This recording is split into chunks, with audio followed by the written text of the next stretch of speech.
Hello, everyone. I'm Ivo Daalder, president of the Chicago Council on Global Affairs, and this is World Review, our weekly look at news from around the world. And joining us today from Washington, D.C., Susan Glasser, staff writer for The New Yorker. Susan, great to have you. Thank you, Ivo. Great to be with you. Also from London, Giles Whittell, who is the world affairs editor of Tortoise Media. Giles, great to see you. Nice to see you too. And from the capital in Europe, Brussels, Stephen Erlanger, chief diplomatic correspondent for the New York Times. Steve, great to see you back as well. Thank you. You too. Eventful week, lots of things to talk about. But Susan, let's talk about the foreign policy implications of the domestic turmoil for the Biden administration. Biden has made this argument that renewal at home is central to global influence abroad. Chicago Council has just put out a poll that says that most Americans actually agree with that. But then the question is, how is it going? Are we pursuing our domestic renewal, and how does that translate into influence abroad? Or is all of this coming to a political halt, given all the political polarization that's taking place? Well, thank you, Ivo, and thanks for that Chicago Council survey. It's really, got a lot of interesting insights into it, the interplay between foreign policy and domestic policy. And, really for the last few years, I think, I have been convinced of this, and you see this rhetoric showing up in the Biden team's messaging about foreign policy, that, there is no bigger force of global instability than the uncertainty and the questions surrounding American democracy and the strength of the United States internally, and that really has been one of the key question marks that has shadowed international affairs since the beginning of the Trump presidency, if not sooner, if not before then. I think this idea of a foreign policy for the middle class is something that began to germinate in Jake Sullivan, who is now the national security advisor, with him when he was the chief policy advisor for Hillary Clinton back in 2016. I think as they sort of undertook the very painful process trying to figure out what exactly went wrong, how did Donald Trump win the presidency? This is something that he and other Democrats came up with as one explanation, that there was just too big of a disconnect really between the world as the kind of foreign policy establishment saw it, that the liberal internationalism of their sort of parents was no longer automatically assumed by Americans who did not see the connection between that and their well-being at home. And of course, this squares perfectly with Joe Biden's inclinations forever as a politician, middle-class Joe from Scranton. So I think it's the fusion of those two things that led to this. There are some real questions about whether it's more than a slogan at this point, and does it really mean, when you talk about a foreign policy for the middle class, does it mean making American democracy work better and deliver better for the middle class so that it therefore can be a leader internationally? Or does it actually involve a set of foreign policy choices and prescriptions? That part is not yet clear to me. And to your initial question, how are they doing? Is the Biden team even able to deliver on an agenda right now? As everybody, I'm sure, has been watching over the last month, essentially the entire Biden domestic agenda is wrapped up in very sclerotic debates in Washington's very dysfunctional Capitol, on Capitol Hill, where you have this sort of grand aspirations for even transformation that are proclaimed by Biden and his team. They've sent up bills under the label of Build Back Better that involve not just recovery from the pandemic, but essentially a pretty massive progressive agenda on everything from education. They're proposing universal pre-kindergarten. They're proposing to pay for community college for anyone in America who wants it, things like that, to rural broadband internet access, and a big infrastructure push on roads and bridges and trains, to major climate change investments that have not been undertaken in recent years. And yet it's all uncertain. We can't tell you anything. Frankly, this week, not only has there no progress been made on those negotiations, but when you look at what happened, the incredible heavy lift it was just to get Republicans, a small handful of Republicans in the Senate, to agree that the United States should not default on its debt, and that they're just going to kick that down the road to December. Even that was almost too much for the fragile legislative consensus to bear. And so I would say I go into this conversation pretty downbeat about what it means for Biden and Democrats to deliver on this agenda.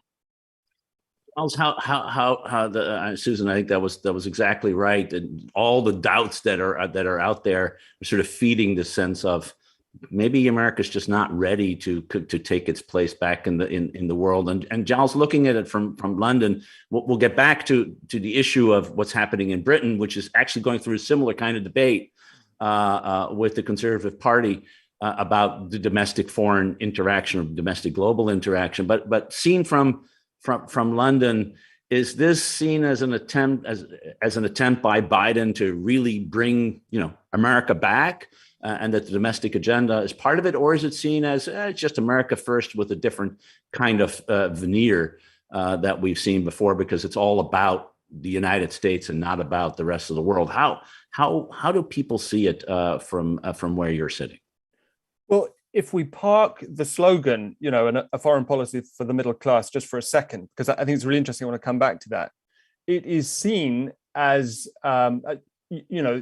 the steps taken by the administration since January are seen very much as America is back, and back at the stroke of a pen, back in climate change talks, back with the WHO, two key things. But I have to say that when I first heard the slogan in the inauguration speech, a foreign policy for the middle class, it seemed to me a very clumsy bolt together of, okay, we're moving on to the foreign policy part of the speech. We've got to have a foreign policy agenda. And we have to find some continuity from the 4 very strange years that have gone before. And this is how we're going to do it. But this is where your survey, the Chicago polling, comes in, because it's really fascinating, just to take right off the top, that when the 2,000 plus people that you polled answered the questions, they rated education, rebuilding democracy at home, and the domestic economy as more important than military spending for the rebuilding of American clout abroad. I think that, and that's really interesting, that to me proves that this was more than a bolt together slogan, that as you go on to explain in the sort of preamble to that survey, that it resonates and makes some sense for the middle class to whom it is aimed. And the only other thing I'd say is on reflection, it is right, is it not? I mean, that you have some sensible criterion by which to judge your foreign policy. It cannot simply be for a foreign policy elite, or indeed for the globalist elite that the middle class seems to think that US foreign policy used to serve. So in sum, much more sensible than I first thought. Steve, indeed, as I think, as Giles rightly says, the American public thinks that foreign policy really benefits the wealthy and the corporations. That globalist elite comes out of the survey and says, this is not, while we think being part of the world is really important, they're not isolationists, never really have been since the end of World War II. There is this sense that we really need to focus here at home. As Richard Haas once wrote in a book, foreign policy begins at home. Rebuilding at home is critical. And yet, if that's the way America comes back, when you talk to folks in Brussels, how do they look at that? Well, they find it very unconvincing, to be honest, but it's not aimed at them. I mean, personally, I'd like to see a foreign policy for the poor. Why just the middle class, right? I mean, foreign policies for the national interests, however you define that. So I find it very odd, but when you ask Europeans, they'll say, okay, America's back, but it's back home. Is it really that interested in us? No. It's interested in China. It's interested in creating rivalries or dealing with rivalries. I'm not saying they're unreal, but you know, politics these days has such an element of PR and nonsense and spin attached to it, more and more and more. And I do see it as a slogan. If you ask the Europeans, well, you know, why are we still suffering steel and aluminum tariffs under national security regulations when they were aimed at China in the first place? Why? Because Biden's afraid of domestic response if he does what any sensible, rational person who's not worried about his political position would do, which is lift them as irrational. So, you know, it's people want America to succeed. I mean, were very shaken by this election and the last election and January 6th, and they're very shaken by polarization in America, and they're very shaken by the sense that the American polity is broken, that it can't get real legislation through. Now, there's a lot to be done with regulation. There's a lot to be done dodging around the political process. But, you know, this doesn't feel from abroad like a healthy country. So building back at home, I mean, they say, fine, it's a great idea. I mean, and then of course you can argue about American commitment and you know, we can get into that. I mean, how much is America worrying about its allies' concerns as opposed to its own concerns? But I mean, as with Obama, as with Trump, there's just more of a sense that America is defining its national interests more narrowly and more domestically, which makes it actually more like a normal, ordinary country and less like the city on the hill. And yet, Susan, that normal, ordinary country that is no longer a city on a hill has some pretty extraordinary domestic politics that is affecting, as Steve said, the perception around the world of the United States. And it doesn't seem that those domestic politics are going to go away anytime soon. So if you're Biden and you believe that, you know, demonstrating the democracy still work, as he puts it often, what do you do at this point? How do you get a grip of the domestic situation so that you can exert your influence abroad? What is it that you as president, you know, sitting in that White House, should be doing that he's not doing? Well, you know, that's why it's great to be a journalist, Ivo, because we don't have to make the tough calls. No, but seriously, I think one of the things that you can say about the Biden foreign policy team so far is that they have understood that they cannot wait to have a foreign policy until they get America's act together at home, because then they'll never have a foreign policy. And, you know, I'm not just being flip, actually, that is a big challenge here. You don't get to, you know, design things on paper that you can then implement. And that's just not how it works. And especially at this moment of interlocking crises, there's just no possible way to do that. And so one of the things I think you're seeing is them realizing that this is also a team that's learning in place. It's not an accident that many of America's big foreign policy screw-ups come in the first year of presidencies, whether Democratic or Republican. You know, there's just a learning curve to it. I think some of the rift with France that we can talk about over the submarine deal in Australia probably is attributed just to some old-fashioned screw-ups, as well as you know, a grand vision of pivoting to Asia and what that meant in practice. But to the bigger question of how can Biden make a foreign policy that delivers for the United States, but that also recognizes the role that the U.S. has as a leader in the world. I think the COVID example is pretty interesting here. I think that these folks haven't lost the habits of liberal internationalism in the end. I believe that that's what certainly Biden's foreign policy team is, and he himself is shaped and informed by the idea of American leadership. I think a lot of it is what Steve said, which is domestic political constraints. I don't think they're Trumpers, neo-Trumpers in Democratic clothing. I actually don't think that that's right. I think they've been very slow and very cautious when it comes to figuring out slippery terrain. And I think they see this international politics as a minefield for them right now. I'm mixing my metaphors, forgive me for that. But I think that's a lot of what you can attribute it to, and the focus being domestic. So, for example, Biden and his team held a COVID international summit in the sidelines of the UN General Assembly in September. Why didn't they do that sooner? At the summit, one of the big things they announced was that Biden would be having a weekly coordination call with other world leaders. Why didn't they do that sooner? Like, say, in January 20th, when he came in. I think they're slow. I think they are facing a lot of different things. I think their inclination and habit is to resume a kind of maybe more modest but liberal internationalism. It's colliding with the politics, it's colliding with their bandwidth as a team, and it's colliding with the reality of a China and a Russia that are far less cooperative or engaged in the international order as it existed just a few years ago when Biden was vice president.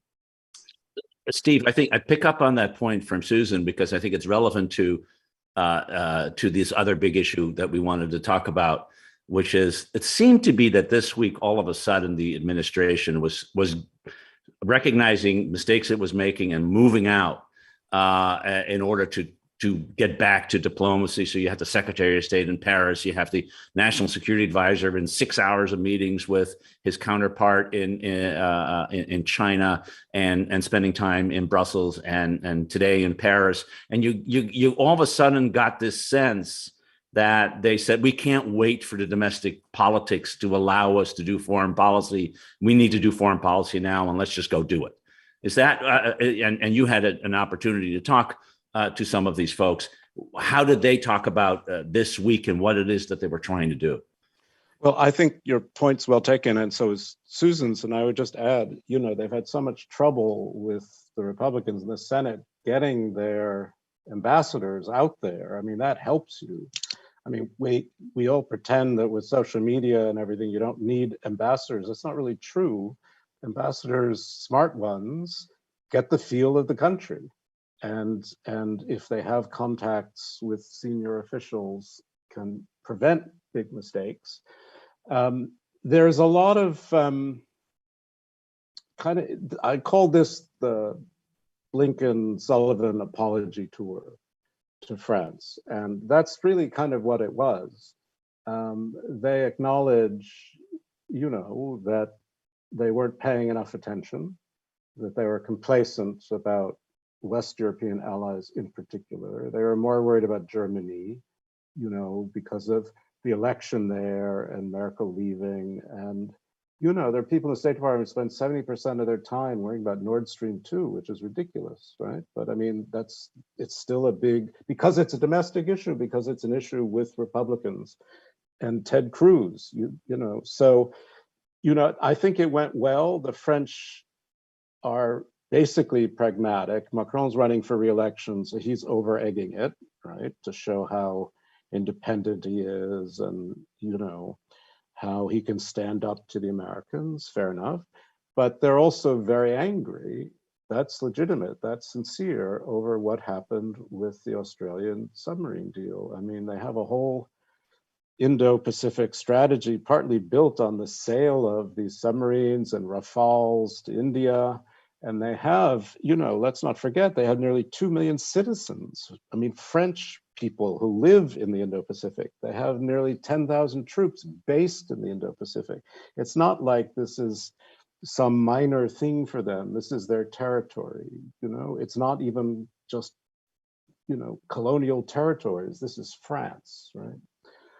So I do believe, they've made a lot of progress. I also believe, from some reporting that the State Department was kind of cut out of this AUKUS thing anyway. I mean, this was Kurt Campbell plunging full speed ahead and kind of relying on the Australians to deal with the French, and people weren't too worried about the French, and fine. But I do think they now have promised Macron real consultation, and this week was a very good example of it. I mean, I've had long talks with the ambassadors, they had long talks with Emmanuel Bon, who's the diplomatic guy at the Élysée. They had long talks with Le Drian. They had, long talks with even French think tank people. So it's quite sincere, I think. And I believe they feel that they, weren't paying attention. They made a mistake. They're trying to make up for it.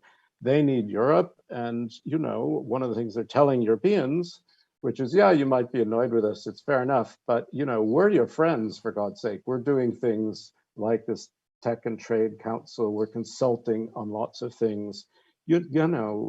Help us out, or you're going to get some Trump-like thing back faster than you think. Giles, Britain is, of course, in the middle of this in two ways. You had the reaction to the Afghan withdrawal, which did not go well.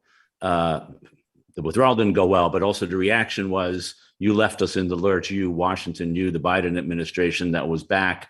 But then secondly, this AUKUS deal in which the UK really was it seems to be brought the two parties to the altar in some ways, brought them together. It wasn't lost on France that was the case, and didn't improve relationships between Britain and France, which already, because of Brexit, were in deep trouble. Is there a sense now that we may, okay, bygones be bygones, we need to move on, or are there still both across the Channel and across the Atlantic the kind of tensions that they're hoping to have smoothed out? How's it seen in London? Boris Johnson, when he flew back from New York, 10 days ago, was delighted. He thought that the UN General Assembly had been a tour de force for Boris Johnson, precisely because of AUKUS, because he had arrived having just been a factor in the creation of that new alliance. And they were saying that the US, even though the biggest partner in that, was somewhat blindsided. I mean, we understand from some reports that whole alliance it emerged partly as a result of Boris Johnson seizing an opportunity to make it into more than simply a submarine deal, to show that post-Brexit Britain could carve out a role for itself outside Europe. But you're absolutely right. A few weeks before that, the Kabul withdrawal had been seen here as a catastrophe. And I'm really interested to ask you guys back in the motherland, is that an example of how we might have misread a foreign policy for the middle class? Because it seemed, in terms of competence, planning, judgment, as I say, catastrophic. And yet, what is striking already with a little bit of hindsight is just how consistent Biden was in his approach. And he was not going to tear up plans once they went wrong. He was going to follow it through. And my response initially was, well, this is going to cost him at the midterms. But have I completely misread that? Is it the American people actually foursquare behind the withdrawal? Susan, what do you think? Giles, it's a good set of questions. I'm very skeptical that Afghanistan in and of itself has any role in a voting sense in the US in the midterms or in the presidential election.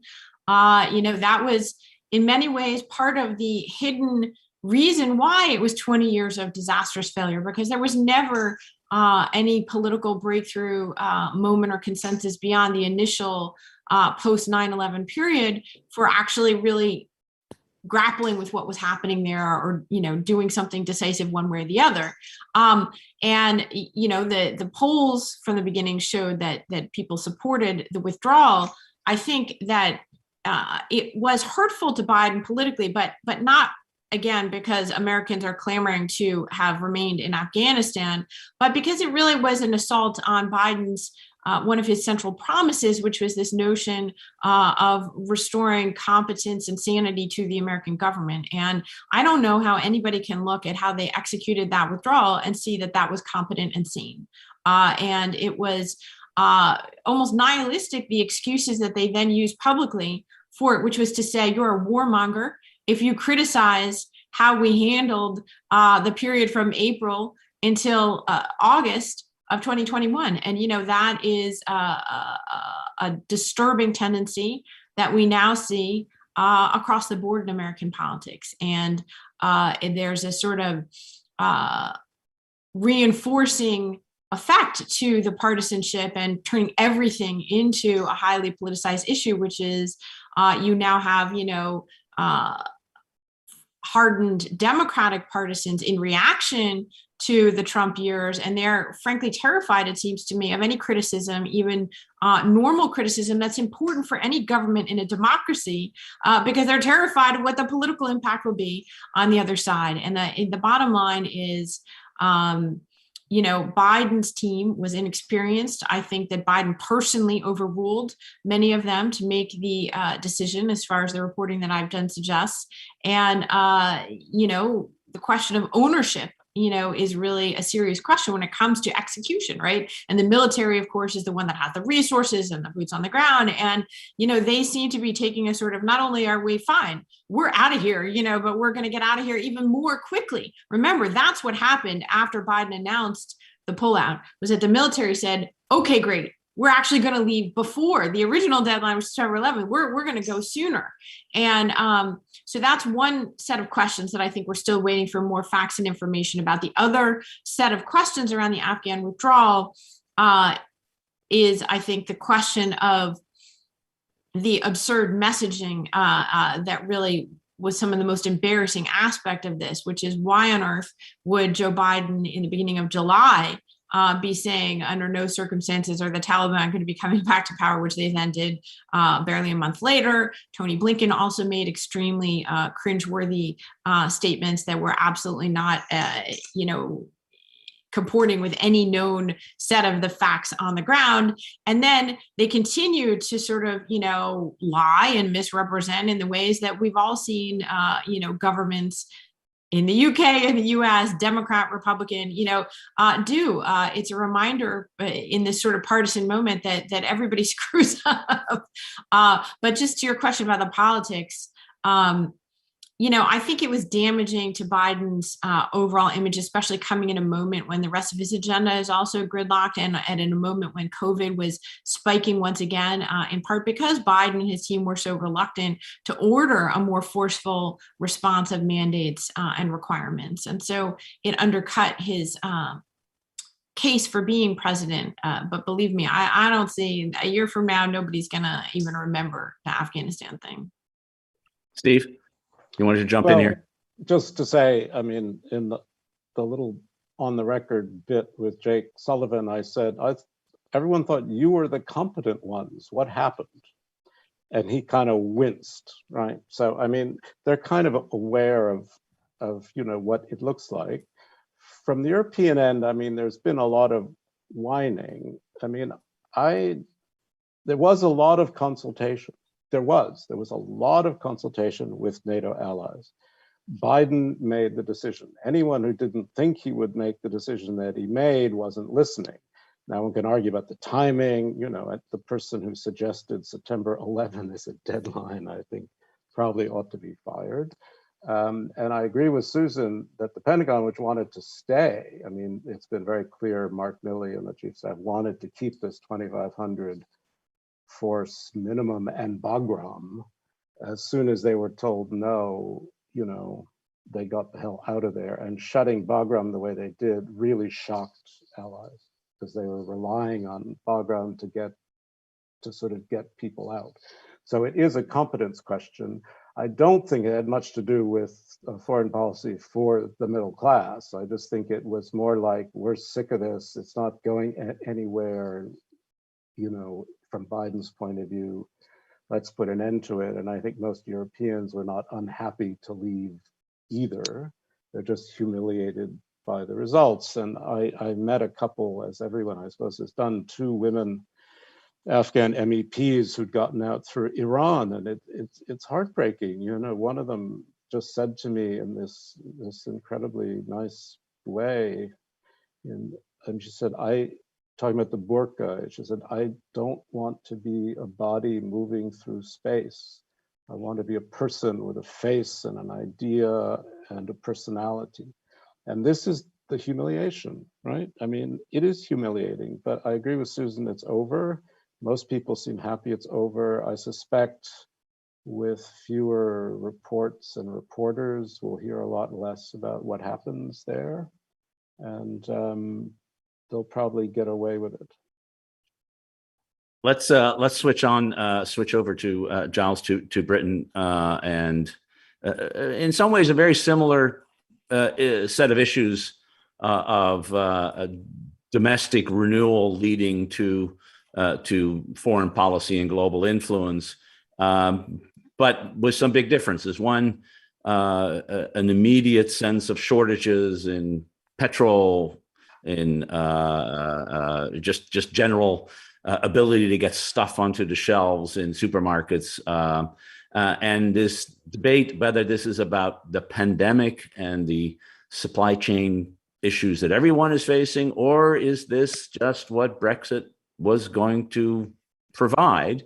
That's starting to play out, it seems to me, in the UK. We had the party conferences, which is always the time for hoorah, rah, rah, rah on all sides. But in the meantime, people are worried that there's no turkey or ham for Christmas. And, Christmas in the UK without turkey and ham isn't Christmas. So how are things going? They are, we are told, getting worse rather than better. I should say that the last two Christmases, we in the Whittell family have managed without turkey. It's just been wonderful because there was never a more cardboardy meat. But it's true. You couldn't make this stuff up. The Conservative government certainly wouldn't want to make it up, but it appears that we're going to have to fly in turkeys from France and Poland to ensure that those Brits who do want them for Christmas have them. We already have queues for petrol, I should say, lines for gas, and supermarket shelves are empty in some places. I'm sure that the empty shelves are overrepresented on Twitter, but there are two sets of reasons: Brexit-related reasons and COVID-related reasons. They're both real, but a key part of the context is that nowhere on continental Europe in the EU 27, I'm sure Steve will correct me if I'm wrong, are the same sort of the severity of shortages being experienced. And of course, the government that we have is the government that got Brexit done and is allergic to any acknowledgement that Brexit is a part of this. What they will acknowledge is that heavy goods vehicle driver shortages are at the core of it. But of course, take one step back, and a fundamental reason for labour shortages is that we're out of the EU. We don't have freedom of movement anymore. And I think a key thing to sort of spot here is that over the past 2 years, this government and its predecessor have had a chance when forming their most important post-Brexit policy, namely their post-Brexit immigration policy. They've had a chance to listen to employers who all have said, please grant us the flexibility to let in labour when we really, really need it. And there are some heartbreaking cases now. It's not just vegetables rotting in fields. They're having to shoot pigs by the hundreds and thousands because there aren't staff at abattoirs to kill them in a humane way. And what's instructive is that the government has not listened, or has either by omission or now it is sort of being framed as a very deliberate part of policy, that freedom of movement really is over. The borders are not open. The points-based immigration system will be the guide to the future, and businesses simply have to adjust.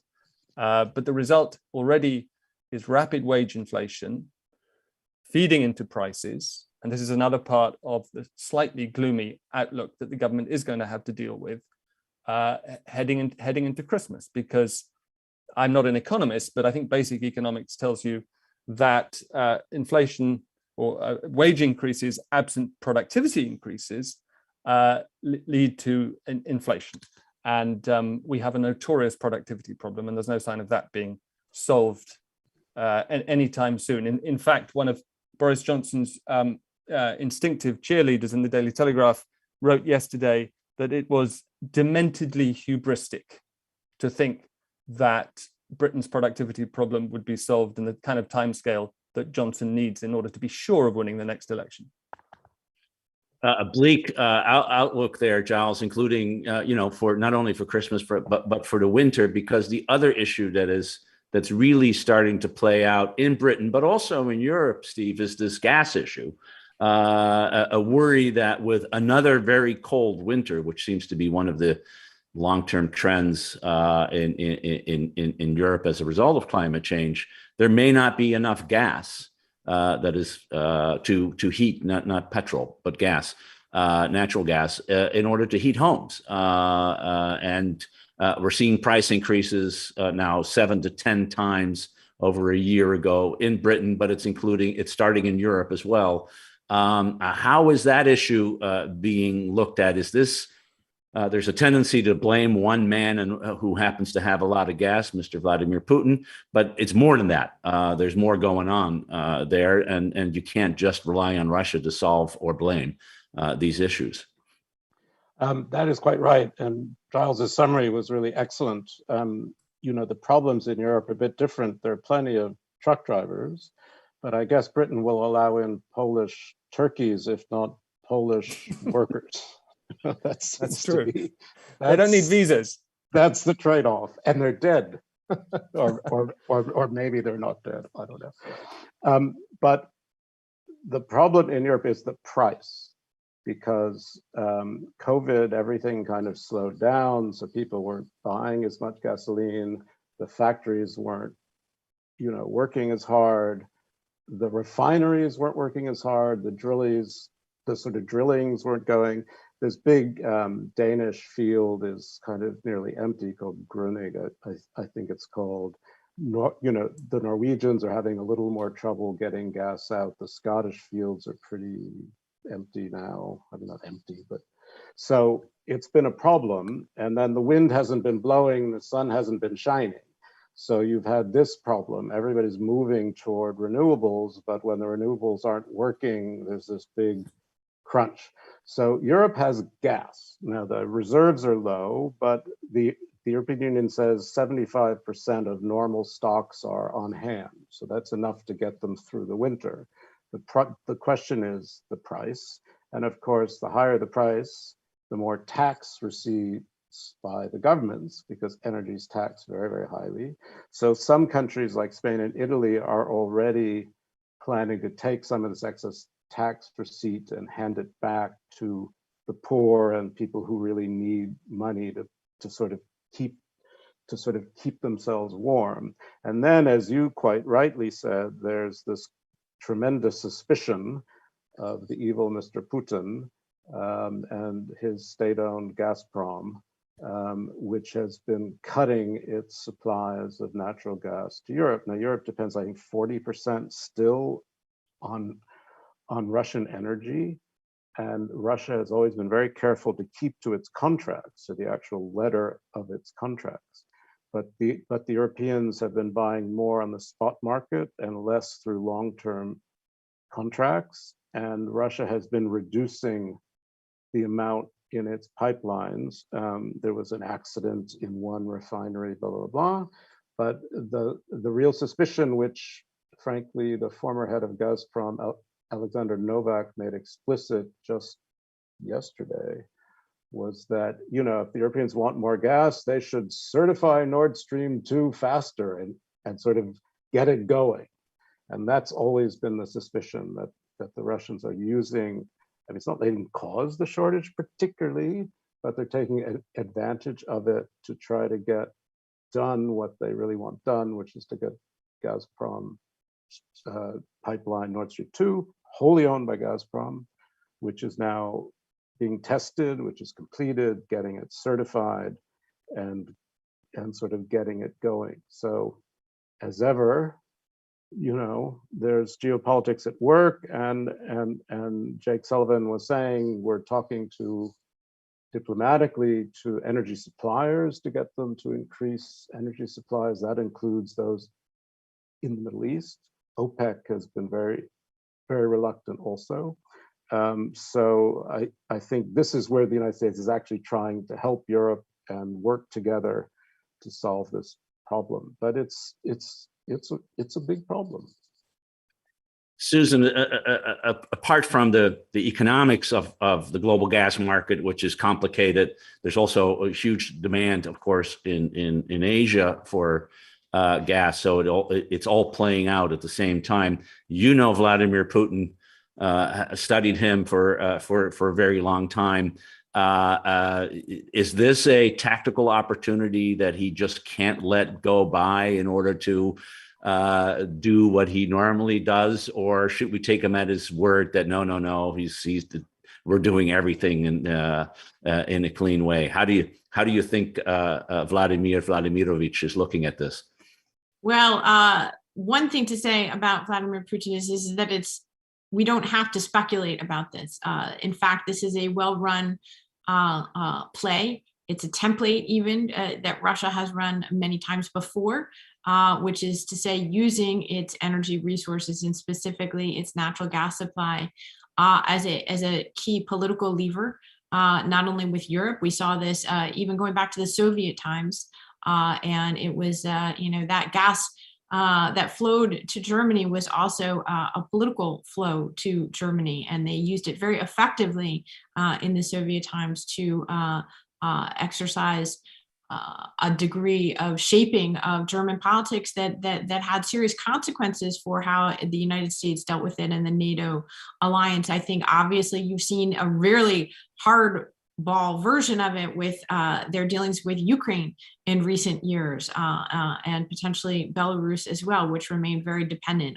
The Baltic states, again, the question of transshipment of natural gas from Russia. This is all, it's been actually a key part of how Putin has undertaken diplomacy in the entire 20 years of his leadership of Russia. So it's not speculative. Of course, this is not only beneficial to Russia, but it's something that they're going to use, especially right now, when you've seen the thing that Russians and Soviets before them like to do when it comes to dealing with the US in the world is a few things. One, to make sure that they're elevated to be at the level of the United States, that they're treated and accorded superpower status. And two, and this is relevant to I think the gas wars and the energy wars we're going to see this winter. The other thing is that they love to expose the hypocrisy of the United States and the fact that they're not really there for their European allies, despite their rhetoric about alliance and partnership. The Afghanistan we just saw was one fissure point. The pivot to Asia may be another. And I think energy politics is a third, because that's you getting people where they live. And so I would expect us to be talking a lot more about Russia in February and January than we have been the last 6 months. Giles, I want to come back to you. We're going to talk about China and Taiwan. We'll have to do that another time, because talk a little bit about the impact of the very rapid transition that has happened inside the UK with regard to renewables, and how that is now playing out as part of the gas shortage that we're seeing in the UK, which I think is part of the reason. If you don't have sun and you don't have wind, you need fossil fuels, and if you don't have enough fossil fuels, you're going to have increased prices as you're seeing. Is this a natural consequence of the transition, and we will all, in one form or another, have to live with it? The UK has been pushing the transition faster and more furious, certainly than the United States and in many European countries. Is this just the first step that we're seeing as part of a climate change response? I think it's a pretty useful lesson for everybody else. Britain comes to this with a lot of wind, with a very large component in its energy mix of on and offshore wind, and a prime minister with the zeal of the newly converted, I think encouraged in that direction. And I'm not kidding here, by his new wife. He likes to refer to the UK as the Saudi Arabia of wind, but sequencing is everything. I mean, technologically, it is entirely possible to even out your renewable energy supply curve with energy storage technologies. They exist, but not yet on the scale that they need to. You can use batteries, you can use green hydrogen. What hasn't happened here yet is the creation of those energy stores and so we are reliant still, as is everybody else in transition, though a little bit behind, on baseload supply from gas, oil, nuclear. And if you are winding down your nuclear, as they are in Germany, you're going to have to ramp up something else. If you're winding down gas, and this is the key point, Boris Johnson has said he wants to eliminate it altogether from the mix, then if you don't get the timing right, you do, and you have such limited storage as we do, you do get really punitive spikes like we're experiencing now. It's a salutary lesson, I think, for everyone, and I hope we're all learning it, that this transition isn't just about getting more renewables, but figuring out how you do it in a way that is price sensitive and supply and demand sensitive as part of that. We will come back to this issue because it, of course, will be a big issue as we move closer to Glasgow, the COP26 in a few weeks. But in the meantime, I really want to thank Giles Whittell, Steve Erlanger, and Susan Glasser for a terrific conversation about what's happening in the world and why we all need to pay attention. And we're paying attention here on World Review. Thanks so much for joining us. Thank you all for joining us who are watching or will be watching on demand. We'll be back next week with another edition of World Review. And until then, I want to say bon weekend. Thanks all. Bon courage. Long weekend.